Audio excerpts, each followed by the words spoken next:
நண்பர்கள் அனைவருக்கும் வணக்கங்க. லாஸ்ட் ஃப்ரைடே பார்த்தீங்கன்னா மார்க்கெட் -1.50%ங்க. அதாவது 359 பாயிண்ட் நிஃப்டி மட்டும் இறங்கியிருக்குங்க. அதுவும் லாஸ்ட் ஒரு 30 மினிட்ஸ் அங்க பயங்கரமான ஃபால். ஆக்சுவலாக கிட்டத்தட்ட நம்ம சந்தையில் 5.7 லட்சம் கோடி மதிப்பு காணாமல் போயிருக்குங்க. அவ்வளோ ஒரு அக்ரெசிவாக நடந்திருக்கு. இப்போ பாருங்க, அதோட நான் வந்து 5 மினிட் கேண்டில் போட்டிருக்கேன். மார்னிங் ஆரம்பிச்சதுலேருந்தே மார்க்கெட் ஓரளவுக்கு டீசெண்டாக போயிட்டு இருந்துச்சுங்க. கரெக்டாக பாருங்க 2:30 சாரி 3 ஓ கிளாக் அந்த 5 மினிட் கேண்டில் மட்டும் பாருங்களேன், பயங்கரமான. அதாவது 23,761 இருந்து 23,600ங்க, கிட்டத்தட்ட 150 பாயிண்ட் கீழே வந்துருச்சுங்க. So unbelievable. ஸோ இது எதுக்கு அப்படின்னு பார்த்தீங்கன்னா நிறைய ரீசன் இருக்குங்க. ஃபர்ஸ்ட் வந்து பொதுவாகவே நம்ம மார்க்கெட்டில் ஃப்ரைடே யாருமே வச்சிருக்க மாட்டாங்க. சாட்டர்டே சண்டே என்ன நடக்குமோ அந்த மார்க்கெட் வந்து ஒரு அன்சர்டனாக இருக்குது, அதனால யாரும் வச்சிருக்க மாட்டாங்க. இது எப்போது நடக்கிற ரீசன். ஆனால் இந்த அளவுக்கு அப்படி ஃபாலோ ஆனது கிடையாது. செகண்ட் வந்து இந்த எல் நினோ, அதனால வந்து நமக்கு இந்த மான்சூன் ரொம்ப கம்மியாக இருக்கும். ஸோ இன்ஃப்ளேஷன் பயங்கரமாக ஏறுன்னு இருக்காங்க. அது ஆல்ரெடி நம்மளோட டாலர் ரொம்ப அதிகமாக இருக்குது, பெட்ரோல் ப்ரைஸ் ரொம்ப அதிகம், வாரனாலே இன்ஃப்ளேஷன் ரொம்ப அதிகமாக போகுது. இந்த கிளைமேட் சேஞ்ச்னால இன்ஃப்ளேஷன் ரொம்ப அதிகமாக இருக்கும்னு சொல்கிறாங்க. அண்ட் ஃபைனலாக சொல்கிறது என்னென்னா எம்எஸ்சிஐ ரீபேலன்சிங் அப்படின்னு சொல்கிறதுங்க. ஃபர்ஸ்ட் எம்எஸ்சின்னா என்னங்க? Morgan Stanley capital international. இவங்க என்ன பண்ணுறாங்கன்னா உலகத்திலே மிகப்பெரிய இண்டெக்ஸ் ப்ரொவைடருங்க. இப்போ வந்து நம்ம ஃபாரினில் போய் இப்போ யூஎஸ் இண்டெக்ஸை வாங்குங்க, சைனா இண்டெக்ஸை வாங்குங்க, தைவான் இண்டெக்ஸை வாங்குங்கன்னு சொல்கிறாங்களே. ஸோ இந்த மாதிரி எம்எஸ்சி வந்து ஒவ்வொரு கண்ட்ரிக்கும் ஒரு இண்டெக்ஸ் வச்சுருப்பாங்க. அந்த இண்டெக்ஸ்லேருந்து ரீபேலன்சிங் எப்போதும் பண்ணுவாங்க. ஸோ அப்படி பண்ண ஒரு இண்டெக்ஸ் ரீபேலன்சிங் தான் நமக்கு இன்னைக்கு நடந்திருக்குங்க. ஸோ மே 2026 வந்து எம்எஸ்சி ரீபேலன்ஸ் நடந்திருக்கு. அதை நம்ம ஆல்ரெடி பார்த்தோம். ஸோ ஃபர்ஸ்ட் அவங்க சேர்க்கிற கம்பெனி எல்லாம் பார்த்தீங்கன்னா Federal Bank, MCX, Nalco and Indian Bank, இந்த 4 உள்ள வருது. வெளியே போகிறது இதெல்லாம் பார்த்தீங்கன்னா RVNL, Kalyan jewellery, Jubilant footwear and Hyundai Motors, இந்த 4 கம்பெனி வெளியே போகுதுங்க. கிட்டத்தட்ட 800 மில்லியன் டு 1 பில்லியன் வந்து ஃபாரின் இன்ஃப்ளோவும் அவுட் ஃப்ளோவும் இருக்கும் அப்படிங்கிறாங்க. மோஸ்ட்லி அவுட் ஃப்ளோ தான். ஏன்னா இந்த 4 ஸ்டாக்லேருந்து எடுத்துட்டு இந்த 4 ஸ்டாக் இன்வெஸ்ட் பண்ணுவாங்க. அதனால தான் லாஸ்ட் 30 மினிட்ஸ்ல இந்த மாதிரி ஒரு 300 பாயிண்ட் நம்ம கீழே வந்து ரீசனே இருந்தாங்க. அது மட்டும் இல்லை, ஹெச்எஃப்ல ஒரு பேட் நியூஸ் இருந்துச்சு. ஐடிசியும் பயங்கரமாக இந்த இன்ஃப்ளேஷனால கீழே வந்துட்டு இருக்கு. ஸோ இதெல்லாம் சேர்ந்து மார்க்கெட் ஒரு வழி பண்ணிருச்சு. பட் ஒரு குட் நியூஸ் என்னன்னா ஐடி செக்டர் நம்மளை காப்பாத்துச்சுங்க. ஸோ ஐடி வந்து கிட்டத்தட்ட 2% கெயின் ஆயிருக்கு. எப்போதுமே இப்படிதாங்க. இப்போ எஃப்எம்சிஜி வந்து டவுன்ல போயிட்டு இருக்கும்போது மார்க்கெட் கீழே போச்சுன்னா எஃப்எம்சிஜி ரேட் ஏற்றி வைப்பாங்க. ஏன்னா அது ஒரு சேஃப் பெட் அப்படின்ட்டு. அதே மாதிரி இப்போ ஐடி கீழே போயிட்டு இருக்கு. ஸோ மார்க்கெட் கீழே போகும்போது ஐடியில் கொஞ்சம் இன்வெஸ்ட் பண்ணி வைக்கிறாங்க. அது கொஞ்சம் ரிட்டர்ன் ஆகும் அப்படின்ட்டு. மார்க்கெட்டோட அவுட்லுக்லாம் பார்த்தோம்னா நம்மளால இன்வெஸ்ட் பண்ணி ஜெயிக்கவே முடியாது. நம்ம எப்போதும் எதை பார்க்கணும்? Focus on long terms. இந்த மாதிரி மார்க்கெட் சிச்சுவேஷனை நம்ம சார்லி மங்கர் சொன்ன ஒரு 3 விஷயத்தை பற்றி பார்த்தா ரொம்ப நல்லா இருக்கும்னு நினைக்கிறேன். ஃபர்ஸ்ட் அவர் சொல்றது என்னன்னா இன்வெஸ்ட், ஆல்வேஸ் இன்வெஸ்ட் அப்படிங்கிறாரு. வாட் கேன் கோ ரைட் அப்படிலாம் பார்க்காதுங்க. மார்க்கெட்டில் இப்போ எதை இன்வெஸ்ட் பண்ணால் கரெக்டாக போகும், எதை விற்கணும், எதை வாங்கணும் அப்படின்னு பார்க்காம கரெக்டாக இன்வெஸ்ட் பண்ணணும், அவ்வளோதாங்க. ஸோ ஃபோமோவில் போய் எதுவும் பை பண்ணக்கூடாது, ஃபோமோவில் போய் எதுவும் செல் பண்ணவும் கூடாது. அண்ட் அப்புறம் அவாய்ட் பண்ண சொல்கிறது வந்து பேனிக் செல்லிங்கு, ஃபோமோ அண்ட் லேவரேஜ், இதெல்லாம் அவாய்ட் பண்ணிடுங்க. ரெண்டாவது, சைக்காலஜிக்கல் பயாசிஸாக இருக்காதுங்க அப்படிங்கிறாரு. அதாவது இப்போ ஒரு ஸ்டாக் கீழே விழுந்துருச்சு, ஆனால் இது இன்னும் ஒரு சப்போர்ட் எடுத்து மேலே வரும் அப்படிலாம் நினைக்கக்கூடாது. ஒரு ஸ்டாக் கீழே போகுது, அது எதுவுமே இல்லை, ஃபண்டமெண்டல் ஃபெயிலியர் எல்லாமே ஃபெயிலியர், விட்டுட்டு வெளியே வந்துடணும். அதான் லாஸ் அவர்ஷன் அப்படின்னு சொல்லுவாங்க. அப்புறம் ரீசன் பயாஸ், நம்ம வாங்கிட்டோம் லாங் டேர்முக்கு இது இருக்கும் அப்படின்னு வாங்கி வச்சுட்டு இப்போ ரீசெண்டாக மார்க்கெட் கீழே போகுது, குறையுது அப்படின்னு விட்டுட்டும் போகக்கூடாது. ஸோ இந்த மாதிரி ஒரு கமிட்மெண்ட்டாக நீங்கள் இருக்கிறீங்க. ஒரு ஸ்டாக் நீங்கள் வாங்குறீங்க, அது கீழே போச்சுன்னா நான் வாங்குவேன் அப்படின்னு ஒரு கான்ஃபிடண்டான ஸ்டாக்கை வாங்கணும், இல்லைன்னா வாங்கக்கூடாது. இதான் அவர் வந்து சைக்காலஜிக்கல் பயாஸ் அப்படின்னு சொல்றாரு. ரெண்டாவது சர்க்கிள் ஆஃப் காம்படன்ஸ் அப்படிங்கிறாரு. உங்களுக்கு எது தெரியுமோ அதில் இன்வெஸ்ட் பண்ணுங்க, சிம்பிள், அவ்வளோதான். ஃபர்ஸ்ட் நம்ம ஒர்க் பண்ணுற ஏரியான்னு பார்ப்போம். இப்போ நீங்கள் ஐடியில் வேலை பார்க்கணும், ஐடி பற்றி கொஞ்சம் அண்டர்ஸ்டாண்டிங் இருக்கும். நீங்கள் ஐடியில் இருக்கிற mid cap, small cap, micro gap, இதில் இருக்கிற ஒரு 10 கம்பெனி எடுத்து நீங்கள் அனலைஸ் பண்ணாலே உங்களுக்கு 2 கம்பெனி சூப்பராக கிடச்சிருக்கும், நீங்கள் இன்வெஸ்ட் பண்ணலாம். இது நீங்கள் வந்து ரியாலிட்டி செக்டரில் இருக்கீங்கன்னா அதில் ஒரு 10 கம்பெனி இந்த மாதிரி எடுங்க, அதை அனலைஸ் பண்ணுங்க, கண்டிப்பாக ஒரு 2 ஸ்டாக் கிடைக்கும். இதில் நீங்கள் மோர் ஃபோக்கஸ் பண்ணுங்க. அதுக்காக மற்றதெல்லாம் வேண்டாம்னு சொல்ல வரல. ஸோ பொதுவாக தெரிஞ்ச கம்பெனி நிறைய இருக்கும். நமக்கு ஐடிசி எடுத்துக்கலாம், இல்லை பிரிட்டானியா எடுத்துக்கலாம், ஹெச்எஃப்சி பேங்க், எல்லாருமே பேங்க்ல அக்கௌண்ட் வச்சிருப்போம். நீங்கள் வச்சிருக்க பேங்கை பற்றி கொஞ்சம் அனலைஸ் பண்ணி பாருங்க. ஸோ இந்த மாதிரி உங்களுக்கு தெரிஞ்ச விஷயத்தை இன்வெஸ்ட் பண்ணாலே போதும் அப்படிங்கிறாருங்க. ஸோ இதுதாங்க நான் சொல்லணும்னு ஆசைப்படுறது. அவர் சொன்ன பாயிண்ட்டை நம்ம இந்த நேரத்தில் நினச்சி பார்க்கறது நமக்கு ரொம்ப நல்லது நான் நினைக்கிறேங்க. ஆக்சுவலாக ஆல்பி வந்து வருஷம் இந்த பேங்க்ல எவ்வளோ ஃப்ராட் நடந்துச்சு அப்படின்னு ரிப்போர்ட் கொடுப்பாங்க. நம்ம ரீசன் கூட நிறைய ஃப்ராட் பார்த்தோம், ஐடிஎஃப்சியில் பார்த்தோம், ஹெச்டிஎஃப்சியில் பார்த்தோம். இந்த நியூஸ் அதனால எனக்கு கொஞ்சம் கேட்சியாக இருந்துச்சு. பார்த்தீங்கன்னா அவங்க என்ன சொல்கிறாங்க, இயர் ஆன் இயரில் வந்து நமக்கு, அதாவது நம்பர் ஆஃப் கவுண்ட் ஃப்ராட்ல வந்து கம்மியாக இருக்குது, பட் அமௌண்ட் ரொம்ப அதிகமாக இருக்குது அப்படின்னு சொல்கிறாங்க. அது கொஞ்சம் ஷாக்கிங் ரிப்போர்ட் தான் அவங்கள பொறுத்த வரைக்கும்.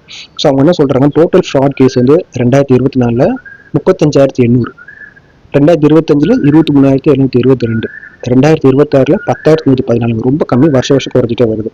ஆனால் இது அமௌண்ட் எடுத்துக்கிட்டிங்கன்னா 2024 11,013 கோடி, 2025 32,803 கோடி, 2026 48,021 கோடிங்க. பாருங்க, நமக்கு அதாவது கேசஸ் குறையுது, பட் அமௌண்ட் ரொம்ப இன்க்ரீஸ் ஆகுது. இது வந்து ரொம்ப ஷாக்கிங்காக இருக்குது ஆர்பிஐக்கு.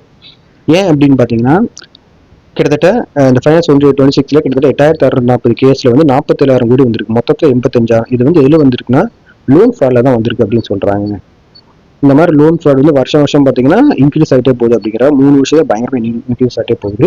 அதுமாதிரி சுப்ரீம் கோர்ட் வந்து 2023 வந்து ஒரு ஜட்ஜ்மெண்ட் என்ன சொன்னாங்கன்னா, கேஸை வந்து நீங்கள் வந்து அதாவது எல்லா கேஸும் ஃப்ராடுன்னு போடக்கூடாது, எல்லா கேஸும் நிறைய கிளாஸிஃபை பண்ணி போகணும்னு சொன்னாங்க. அதனால வந்திருக்கு. ஆனால் இதில் இன்னொரு கேட்ச் என்னன்னு பார்த்தீங்கன்னா, BSc bank, private bank. BSc பேங்க்ல வந்து பார்த்தீங்கன்னா 35,779 கோடி. அதாவது இந்த அமௌண்ட்ல 75% கிட்டத்தட்ட 74% அவங்க தான் வச்சிருக்காங்க. பிரைவேட் பேங்க்ல 13,399 கோடி நடந்திருக்குங்க. பட் இதில் ஒரு குட் நியூஸ் என்ன, டிஜிட்டல் ஃப்ராட் ரொம்ப கம்மியாக இருக்குது. 2024 28,536 கேஸ், இப்போ வெறும் 293 கோடி தான் வந்திருக்கு. ஸோ இது ஒரு குட் நியூஸ் அப்படின்னு சொல்கிறாங்க. ஆர்பிஐ நிறைய கேசஸ் எடுத்துகிட்டு இருக்காங்க, நிறைய பண்ணிட்டு இருக்காங்க. பட் எனிவே நம்ம எந்த ஃப்ராட்லையும் மாட்டாமல் சேஃபாக இருக்கணும். அண்ட் நீங்கள் வச்சிருக்க பேங்கோ, நீங்கள் அக்கௌண்ட் வச்சிருக்க பேங்கோ எல்லாத்தையுமே சேஃபாக மானிட்டர் பண்ணுங்க. அவங்க ஏதாவது ஃப்ராடில் இருக்காங்களா, நல்ல கம்பெனியாக இருக்கா அப்படின்ட்டு. செபி வந்து சுவிட்சர்லாண்டில் ஒரு 29 கோடிக்கு பெனால்ட்டி போட்டிருக்காங்க, ஓஎம்எஸ் டிரான்சாக்ஷன் ஃப்ராட் அப்படின்னு சொல்லியிருக்காங்க. ஸோ இது வந்து இப்போ நடந்தது இல்லை, இது வந்து லாங் பேக் நடந்தது, 2014 நடந்தது. அதை அந்த ஹிஸ்ட்ரி படி சொல்கிறேன். ஓஎம்எஸ் அப்படின்னா ஆப்ரேஷன் மெயின்டெனன்ஸ் சர்வீஸ். ஸோ பார்த்தீங்கன்னா இது வந்து சுவிட்சர்லாந்துக்கு வந்து 77.8 கோடி மட்டும்தாங்க. ஆனால் அவங்க 2,000 கோடிக்கு வந்து கணக்கு கட்டினாங்க 2014. இதனால அவங்க ரிசல்ட் பயங்கரமாக வந்துச்சுங்க. அதாவது ஃபேக் பண்ணியிருந்தாங்க ரிசல்ட்டை. 1,922 கோடிக்கு வந்து ப்ராஃபிட் அண்ட் லாஸ் பண்ணியிருக்கோம் அப்படின்னு ரிசல்ட் கொடுத்தாங்க. அண்ட் சப்சிடி டிரான்சாக்ஷன்களும் எங்களுக்கு இன்னும் 823 கோடி வந்துச்சுன்னு காட்டிட்டு மொத்தமாக நெட்ஒர்க் வந்து 2,663 கோடி காட்டியிருக்காங்க 2014. ஆனால் ஆக்சுவலாக பார்த்தீங்கன்னா 714 தான் அவங்களோட வேல்யூ. ஆனால் அவங்க காட்டுறது 2,666, கிட்டத்தட்ட 922 கோடி அவங்க ஃப்ராட் வந்து ஆர்டிஃபிஷியலாக இன்க்ரீஸ் பண்ணி காட்டியிருக்காங்க. வந்து இதை கண்டுபிடிச்சதுனால தான் இந்த ஸ்டாக் பார்த்தீங்கன்னா 2017 பயங்கரமாக அடிச்சு ஒரு பென்னி ஸ்டாக் ₹1 ₹5 போன ஸ்டாக் இப்போ கொஞ்சம் ரிவைல் ஆகி வந்திருக்கு. ஸோ இதனால அவங்க என்ன பண்ணியிருக்காங்கன்னா ஒரு 15 கோடி வந்து சுஷ்மா எனர்ஜி ஃபைன் போட்டிருக்காங்க. அவரோட ஃபார்மர் சேர்மனுக்கு வந்து வினோத் ஆர் டாட்டானிங்கிறார், அவருக்கு 5.75 கோடி. அப்படி ஒவ்வொருத்தருக்குமே ஒவ்வொரு அமௌண்ட் போட்டிருக்காங்க. ஸோ இது ஒரு லெசன், நம்ம ஒரு ஸ்டாக்கை வச்சிருக்கணும். ஏன் வந்து இந்த ரிசல்ட்லாம் பாருங்க, அப்பப்போ பாருங்க அப்படின்னு சொல்றாங்க. இருக்காங்க அந்த ரிசல்ட்டை பார்க்கணும், அது கரெக்டாக இருக்கான்னு மேட்டர் பண்ணி இந்த ஸ்டாக் நல்ல ஸ்டாக்காக இருந்தால் நம்ம கண்டினியூ ஃபோக்கஸ் பண்ணுவோங்க. அப்புறம் ஒரு முக்கியமான நியூஸ், இந்த நாமினிக்கு வந்து செபி அண்ட் மியூச்சுவல் ஃபண்ட் வந்து ஒரு ரூலை ரொம்ப சிம்பிளிஃபை பண்ணியிருக்காங்க. இனிமேல் நான் கூட ஓப்பன் பண்ணுறேன், நாமினி மேண்டேட்டரி ஆப்டின் ஃபார்ம் ஆட்டோமேட்டிக்காக உங்களுக்கு வந்துடும். ஸோ அவங்க வந்து சேஞ்சஸ் பண்ணியிருக்காங்க. என்னென்னு பார்த்தீங்கன்னா, ஃபஸ்ட்டு வந்து 3 நாமினி நீங்கள் ஆட் பண்ணிக்கலாம். ஒரு அக்கௌண்ட்டுக்கு மல்டிபிள் நாமினி வந்து ஆட் பண்ணிக்கலாம். விட்னஸ் சிக்னேச்சரே வேண்டாம், எல்லாமே நீங்கள் டிஜிட்டலாகவே பண்ணிக்கலாம். ஆன்லைன் நாமினி வந்து டிஜிட்டலாக பண்ணிக்கலாம், ஒரு ஓடிபி ஆதார் வழியாக பண்ணிக்கலாம். நீங்கள் வந்து ஃபிசிக்கலாகவே பண்ணணும்னு அவசியம் இல்லை.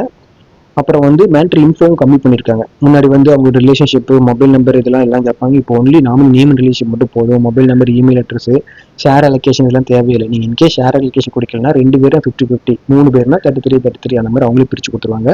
நீங்கள் எதுவுமே ஒரி பண்ணிக்க வேண்டாங்க. ஸோ 2023 கணக்கு பார்த்தீங்கன்னா மந்த் ஆன் மந்த்லி பேசிஸில் mutual fund new investor addition ரொம்ப கம்மியாக இருக்குங்க. கிட்டத்தட்ட 3 இயர் லோ அப்படிங்கிறாங்க. 2026 ஏப்ரலில் வந்து 2,95,000 பேர் தான் ஆட் ஆயிருக்காங்க.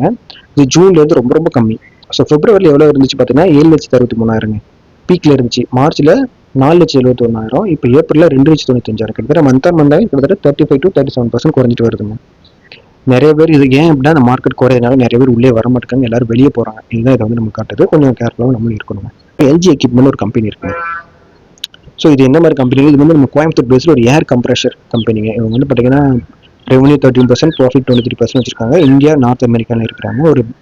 ஒரு பிக்கஸ்ட் க்ரோத் இன்ஜின் தான். இப்போ சேர்மன் வந்து ஜெயராம் வரதராஜ், அவர் வந்து ஒரு இன்டர்வியூ கொடுத்துருந்தா அதை பற்றி தான் இது. அவர் என்ன பண்ணுறாருன்னா, ஃபர்ஸ்ட் வந்து சைனீஸ் டம்பிங் வந்து எங்களுக்கு ஒரு மேஜர் கன்சர்னாக தான் இருக்குது அப்படிங்கிறாரு. பட் ஸ்டில் நாங்கள் வந்து ஃபோக்கஸ் பண்ணிவிட்டு எங்கள் ஷேரை வந்து இன்க்ரீஸ் பண்ணணும் அப்படின்னு தான் சொல்லிட்டு இருக்கோம். எங்களுக்கு Q1 நல்லா தான் இருக்குது, பட் ஃபியூச்சரை வந்து நாங்கள் பயங்கரமாக போயிட்டுருக்கோம் அப்படிங்கிறாரு. ஸோ அவர் என்ன சொன்னார், 2035-36 எல்ஜி தான் வேர்ல்டு லார்ஜஸ்ட் தேர்ட் ஏர் கம்ப்ரஸ் மார்க்கெட்டையும் நான் கொண்டு வர போகிறோம். அதான் எங்களோட ஒரே நோக்கம் அப்படின்ட்டு இருக்காரு. நோக்கம் நல்லா தாங்க இருக்குது. ஸோ இந்த நோக்கத்தை அவங்க அடையணும்னா 2.5 to 3x மார்க்கெட் ரேட்டை வந்து இன்க்ரீஸ் பண்ணணும், ஆர்கானிக்காக இன்னும் க்ரோத் பண்ணணும், ஏஐ யூஸ் பண்ணி நிறைய பண்ணணும். இதெல்லாம் நாங்கள் பண்ண போகிறோம் அப்படின்னு சொல்லியிருக்காங்க. ஒரு சின்ன கம்பெனி தாங்க, ஒரு சின்ன விஷயம் அந்த கம்பெனி பார்க்கலாம்னு நினச்சேன், அதான் சொன்னேன். யாராவது வச்சிருந்தீங்கன்னா அந்த வீடியோ அவரோட இன்டர்வியூ ஃபுல்லாக பாருங்க, இன்ட்ரெஸ்டிங்காக இருந்துச்சுங்க. தென் ஏஷியன் பெயிண்ட் ரிசல்ட் வந்திருக்கு, பிளாக் பஸ்டர் ரிசல்ட்டுங்க. நெட் ப்ராஃபிட் மட்டும் பார்த்தீங்கன்னா 10.3% இன்க்ரீஸ் ஆயிருக்குங்க. 1,172 கோடி. இயர் ஆன் இயரில் வந்து 10% இன்க்ரீஸ். இது இயர் ஆன் இயர். குவார்டர் வந்து 10% இன்க்ரீஸ் ஆயிருக்குங்க. அதே மாதிரி இது நெட் ப்ராஃபிட். ரெவன்யூ வந்து 10.6% இன்க்ரீஸ் ஆயிருக்கு இயர் ஆன் இயரில், 9246 கோடி. இதே இது குவார்டர் ஆன் குவார்டரில் 4.3% இன்க்ரீஸ் ஆயிருக்கு. எபிட்டா வந்து 24% இன்க்ரீஸ் ஆயிருக்குங்க. அண்ட் மார்ஜினும் இன்க்ரீஸ் ஆயிருக்கு. பட் மார்ஜின் வந்து முன்னாடி பயங்கரமாக கொடுத்த அளவுக்கு இல்லை, ஸ்டில் இன்க்ரீஸ் ஆயிருக்குங்க. பார்த்துக்கோங்க. இது ஒரு நல்ல ரிசல்ட் தான். பட் ஸ்டில் நிறைய காம்படிஷன் இருக்குது இந்த ஸ்டாக்குக்கு. இது வந்து ஒரு மோனோபோலியாக இருந்த ஸ்டாக்கு, யார் வந்தாலும் அடிச்சு தூக்கண்டா அப்படிங்கிற மாதிரி பயங்கரமாக இருந்த ஸ்டாக்கு. பட் இன்னைக்கு வந்து பயங்கர காம்படிஷன். ஒரு லார்ஜ் கேப் அப்படின்னா எல்லா தடையும் தாண்டி வரணும். இந்த ஸ்டாக்கை நம்ம அந்த மாதிரி தடையை தாண்டி வருமா அப்படின்னு நம்ம பார்க்கலாம். அதே நெக்ஸ்ட் நம்ம பார்க்கும்போது நேட்கோ ஃபார்மா. நேட்கோ ஃபார்ம் ரிசல்ட் சரியில்லை, ரொம்ப பேட் ரிசல்ட் கொடுத்துருக்காங்க. வந்து ப்ராஃபிட் வந்து 269 கோடிங்க, கிட்டத்தட்ட 34% டவுன் ஆயிருக்கு. போன இயர்லேயே வந்து 406 கோடி கொடுத்துருந்தாங்க. ரெவன்யூ வந்து 3% இன்க்ரீஸ் ஆயிருக்கு. அந்த எபிட்டா வந்து ரொம்ப கம்மியாக இருக்குது. ஸோ என்னென்ன ரீசன் சொல்கிறாங்க அப்படின்னு பார்த்தீங்கன்னா, ஃபர்ஸ்ட் வந்து ப்ரைஸிங் ப்ரெஷர் இருக்குது யூஎஸ்ல இருந்து எங்களுக்கு. ரெண்டாவது வந்து நாங்கள் ஆர்என்டிக்கு நிறைய செலவு பண்ணுறோம்னு சொல்கிறாங்க. அப்புறம் மார்ஜின் எங்களுக்கு வந்து கொஞ்சம் கம்மியாகிட்டு தான் இருக்குது. எங்களால் நினச்சாலும் மார்ஜின் பண்ண முடியல. இந்த குளோபல் அன்சர்டனிட்டினால எங்களால் எதுவும் பண்ண முடியலங்கிறாங்க. அது மாதிரி நெக்ஸ்ட் இயருக்கு வீக்கான ஏர்னிங்ஸ் கால் கொடுத்துட்டாங்க. அதான் முக்கியமான ரீசன் இந்த மாதிரி போட்டு அடிக்கிறதுக்கு. பட் ஒரு நல்ல கம்பெனி தாங்க, கரெக்டான சப்போர்ட்லேருந்து வந்துருங்க. 1000 to 950 சப்போர்ட்டு. பார்க்கலாம் இது எந்த அளவுக்கு நமக்கு இன்க்ரீஸ் ஆகுமா இல்லை எப்படி வரும் அப்படின்ட்டு. நேற்று மட்டுமே ஃப்ரைடே மட்டும் 15% ஃபால் ஆயிருக்கு இந்த ஸ்டாக். நல்ல ஸ்டாக் தான், பட் ஸ்டில் இது அடி வாங்கும் தான் நினைக்கிறேன். PE 22 இருக்குது. இன்னும் குறைய நம்ம யோசிச்சு பார்க்கலாங்க. யாருக்காவது இருந்துச்சுன்னா நீங்கள் யோசிச்சு ஒரு நல்ல இன்வெஸ்ட்மெண்ட் முடிவாக எடுங்க. ஓகே, இந்த நியூஸில் உங்களுக்கு ரொம்ப யூஸாக இருக்கும்னு நினைக்கிறேன். ரொம்ப நன்றி, வணக்கம்.